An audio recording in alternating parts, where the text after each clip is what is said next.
위증은 어마어마한 큰 벌이에요. 법원 사법기관을 농락했다는 거야. 얘는 자존심 되게 세잖아. 나를 농락해? 실형. 깜빵 가요.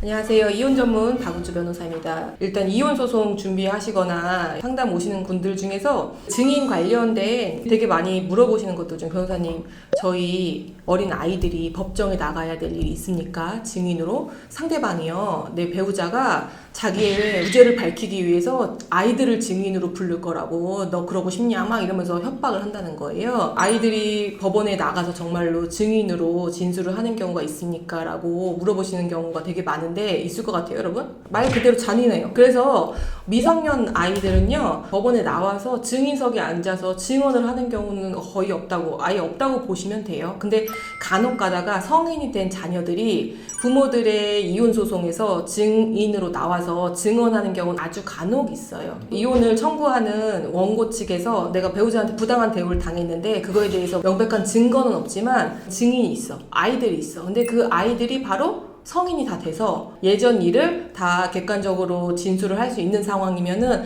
아주 간혹가다 부르는 경우는 있지만 그것도 뭐 일반적이지는 않고요. 증인이라는 거는 참 증거랑 다르게 좀 믿을 수 없지 않아요? 그렇죠? 위증 같은 거 많이 하고 과연 이 증인의 신빙성을 믿을 것인가는 항상 소송의 승패를 가름하는 굉장히 중요한 큰 요소기도 해요. 그렇기 때문에 만약에 원고의 배우자나 전 배우자를 증인으로 채택을 했을 때 소송 당사자랑 부부야. 이런 신분관계상의 특이성 때문에 과연 이 사람 증인의 말을 정말 믿을 수 있을까는 사실은 항상 의문이고 상대방 입장에서는 항상 그 문제를 제기하는 거죠. 그런 의미에서 어떤 판사님들은요, 원고 배우자, 원고 전 배우자를 증인으로 신청했을 때 허가하지 않는 분들이 꽤 있어요. 진짜요? 네, 신빙성을 믿을 수 없다. 까다로운 판사님들도 있는데 내가 봤을 땐 70~80% 정도는 다 그럼 한번 불러보죠. 이런 식으로 해가지고 증인으로 채택돼서 증언을 하게끔 하는 경우가 많아요.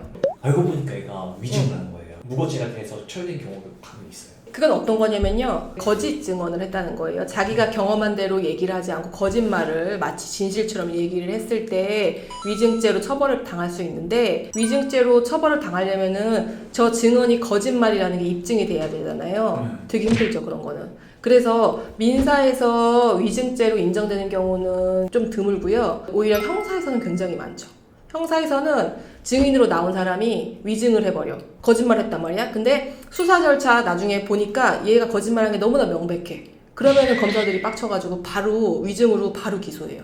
위증은 어마어마한 큰 벌이에요, 여러분. 위증하고 무고는 국가기관을 농락했다는 거거든요. 법원 사법기관을 농락했다는 거야. 얘는 자존심 되게 세잖아. 나를 농락해? 실형. 깜빵 가요. 그래서 소위 꽃뱀이라고 하는 사람들이 무고를 많이 하잖아요. 자기가 합의하에 성관계를 해놓고 돈을 목적으로 해가지고 뭐 강간이나 이런 걸로 많이 고소를 한단 말이에요. 그러면은 자기는 돈을 받을 줄 알고 그렇게 했는데 역으로 자기가 이제 수갑차고 들어가는 거죠. 실형 나와요. 1년 이상 나온다, 여러분.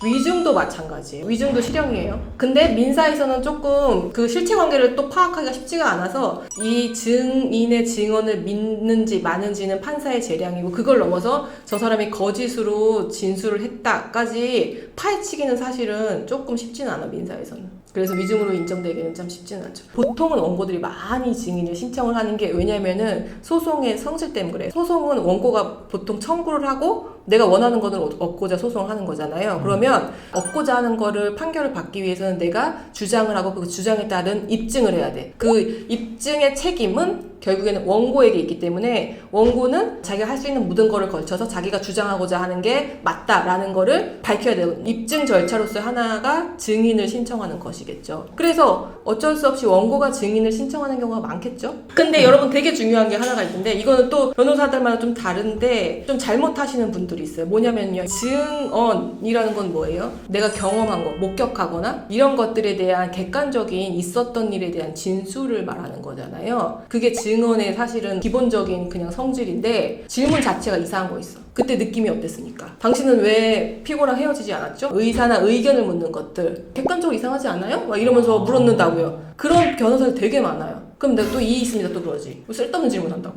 얼마 전에도 무슨 저 상대방 대리인이 아니 좀 이상하지 않아요? 계속 이렇게 막 질문을 하는 거야. 왜 저래? 내가 또 속으로 또라이야 그랬지? 결국에는 증인의 말을 믿을 건지 말 건지, 증인의 신빙성 문제는 판사의 재량인 거예요. 그것도 증인이 이렇게 얘기를 했는데 그게 상당히 타당하고, 그래서 그 증언을 하나의 증거 방법으로 채택을 하는 거죠. 그래서 원고 청구 인용이라던가 원고 청구 기각이라던가 이런 식으로 소송의 승패에 좌우할 수 있는 굉장히 중요한 요소들이기도 해요. 굉장히 또 유익하셨죠, 여러분? 오늘 영상이 유익하셨다면요, 구독과 좋아요 눌러주세요. 안녕.